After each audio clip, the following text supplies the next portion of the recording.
station. 1230 The Buzz. Streaming 24/7. 24/7. 24 hours a day, 7 days a week. Powered by Black Planet Radio.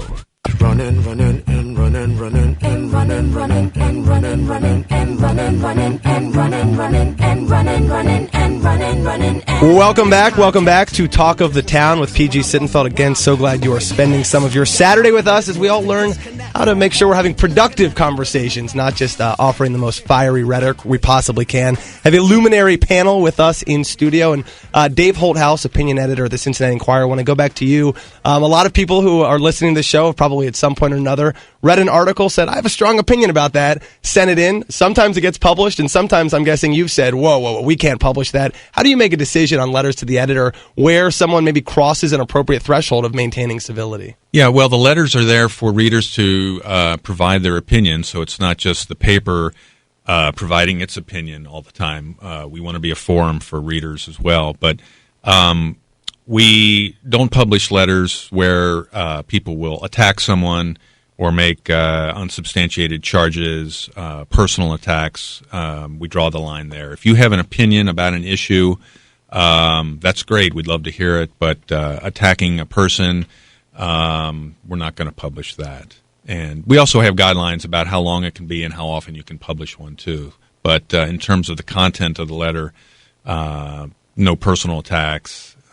So we do try to keep it a clean place to go to. Yeah, I think one of the interesting things that the Enquirer's done, Cincinnati.com, with the comments on below articles, used to be able to, just assume an identity, and there's a lot of anonymity in terms of and you would hear some of the craziest, friend on either side comments, but the Cincinnati.com actually took that away, and you have to use a Facebook page so that people know who you are, so you just can't say just anything. And a lot of people, I know they caught a lot of flack for that, but I appreciate that because I saw some interesting things, particularly over the last campaign. Although I think at some level there's sort of a message of, because people will still say some pretty racy things and sometimes mean things, but if you're going to be mean, if you're not going to be civil, you at least have to do it under your own name and with your own face attached to it, which I do think is an improvement. Right, definitely is. Yeah, you have to go through Facebook now, so you're identified through your Facebook account. That's cleaned up that quite a bit, so you don't get some of these flame-throwing things that are going on, which would just be kind of crazy. Professor Beaupre, let me ask you this. Is there a time when you think civility actually should be abandoned, that the sort of passion behind a given topic or debate doesn't necessarily warrant being polite? It warrants a sort of a fierceness and a passion, or is it this is the threshold that is always deserved? Years ago, when I was in high school, when I think we took a horse and buggy to high school. No, not so many years ago. I had an English teacher who was during the Cuban Missile Crisis, and he was trying to make the point, speaking to the point you're talking about. And the short version is that the United States abandoned the troops that had gone ashore. And the commander of those troops got back in touch with the commander in the U.S. and said, you need to send more troops. And the commander in the U.S. said, we're not going to do that. And he said, you, sir, are a son of a... You can put you fill in the blank, audience. Right. Yeah. And he said, there are times when you use that. And, I think that that's probably true. But, I teach students who are sophomores in college, and I teach them campaign politics and public policy. And the emphasis for us, and I tell them if they get involved in campaigns, and everybody in this room understands this, they may come out at the end and say, geez, I never want to do that again. And I certainly recognize that. But the emphasis that I try and say to them is you need to reach the person, that the other person, where they are. You need to go to them and come back. And I think if you do that, you short circuit you're not throwing rocks anymore. You're reaching your hand across by language in some way. You're trying to find something that resonates with them and then bring them over to your side. And that's a formula that I think if it's used more and more, and it can be probably less in campaigns than elsewhere. I'm of a different generation than our illustrious panel today, but I do recall having a couple visiting professors in college who were both journalists at Time Magazine, and it was funny to hear them sort of actually lament and bemoan the fact that they thought college students of sort of this generation, of this era, there isn't enough activism, there isn't enough engagement, that maybe in some ways and I guess there's a difference between civility and disengagement. You can be engaged and still be civil, or you can be not engaged and be rude. But they think, that young people today think joining a Facebook page is sort of, what used to be the version of being out and taking to the streets. Bishop Dantley, let me ask you the same question. When does civility fall short, and actually the debate of the moment, the opponent of the moment, deserves something a little harsher and beyond civility? Well, that's a tough question. I really do believe that civility may go out the window when there are some issues around social justice that need to be really, really pronounced. I mean, where you cannot. I'm not suggesting that being civil is beating around the bush, but I am suggesting that there are sometimes issues that have to be spoken about forthrightly in a language that people are going to understand. But then on the other hand, the issue becomes one of what is the projected result of the discourse? What do you want to have happen as a result of saying what you need to say? Is it that you want to make someone angry? Do you want to fire them up? Or do you really want to begin to have some vehicle through this language that's going to resolve an issue? I get fired up about a lot of stuff. In fact, to the point where, my wife reminds me, you don't have to get fired up about everything, And so I personally have to watch what I say, because I speak to thousands of folk on a week, every week, and I have to be careful because they are listening to me, Sure. And many of them are willing to be fired up over the same issues. They'll take the tone that you said. Yeah, right, exactly. Absolutely.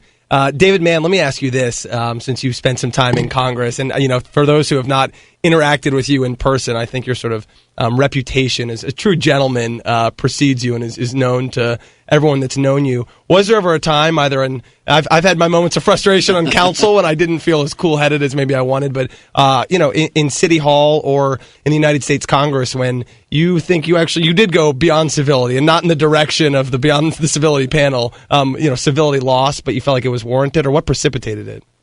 Well, I'm sure I have. I'm not sure, and probably it was because I got angry and lost control, which is something.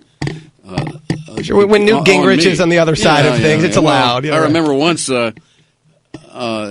Well, no, go ahead. It was a very personal thing. I missed my plane home, and Gingrich was in the national airport, and I said, "This is your fault, Newt." He didn't care because he'd held us up for some stupid reason, but I don't think it was intentional. But going back to your question to Bishop Dantley, on one level, peaceful protest, the philosophy of Dr. King, is civility. And part of the power of Dr. King was, he played a peaceful protest, and given all the forces at work, how do you react to that? It's not fair to be out there protesting peacefully and allowing yourself to be arrested, and that was the power, one of the powers of the movement, that people had the courage to go down that path, and I would argue that. That was a time where it was appropriate to go beyond mere conversation, but it was a very powerful way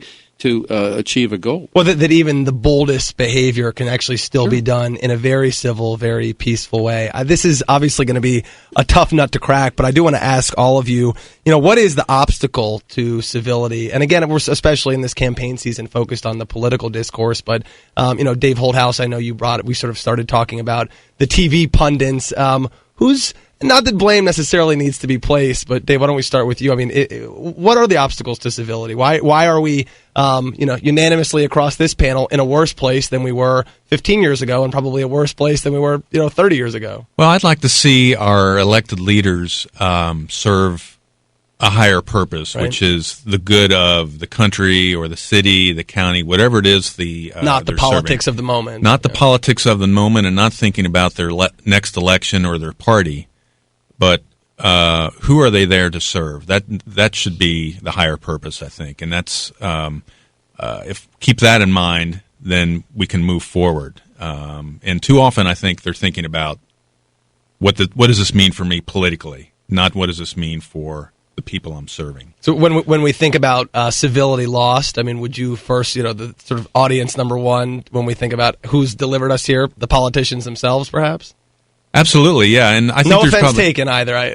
yeah, well, there's a lot of reasons for that too, and I term limits may be partly to blame for that, and there's other factors I think that have gone into that over the years, but I would just think that if you're going to run for office, you've got to have that higher purpose of who am I here to serve, not my party, not myself, but before we community. let the rest of the panel weigh in on this, I am always reminded of in JFK's Profiles in Courage. He does this sort of trick at the beginning of the book where he offers 3 quotes about the United States Senate. And the first quote is something like, there's never been a group of more debased, low-life deadbeats. And then there's a sort of in-between quote. And then the last quote is, aren't we lucky these sort of noble fathers would be called to a higher purpose?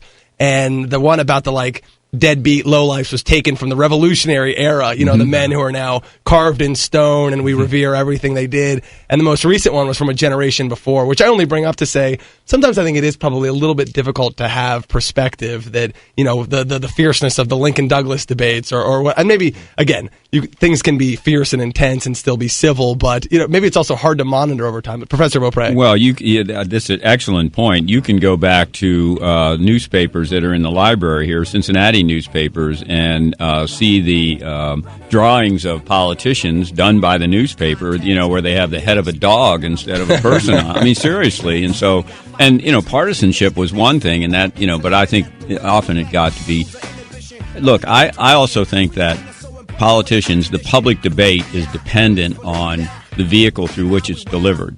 The newspaper is the most reasonable one. And, the one that I think I talk to my students about, you can go in there and you can expect people, they're at least reading, which is, a step up right there. And then if they have a guest column, they went to it, they must be interested in what you have to say. But the electronic media is, they're driven by whatever the latest iteration is of an event that is the most fantastic. Right. We're going to keep the conversation going, but we're going to go take a quick break. Stick with us. You're listening to Talk of the Town on 1230 The Buzz, Cincinnati. A body of soul.